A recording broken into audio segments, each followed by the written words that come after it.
Ni dada yetu huyu Truphena Muthoni kutoka kaunti ya Nyeri, akiwa yuko karibu kuweka rekodi mpya ya kuweza kukumbatia mti kwa saa 72.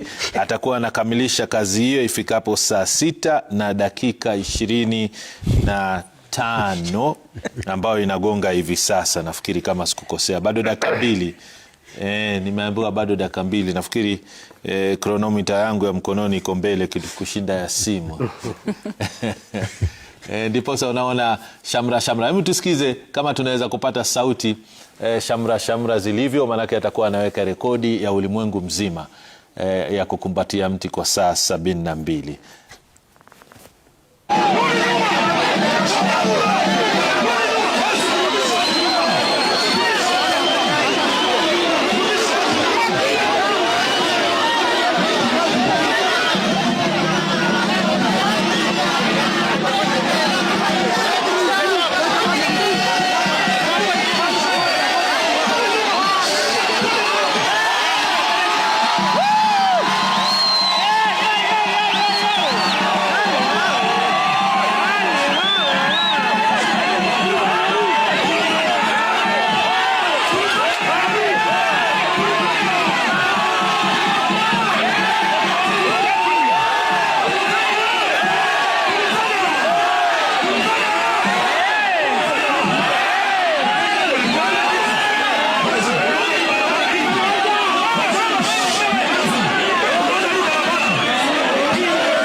Truphena Muthoni akiwa ameweka rekodi hapo ya ulimwengu kwa kukumbatia mti kwa saa 72 bila kupumzika, akifumaniwa na wakazi wa Nyeri.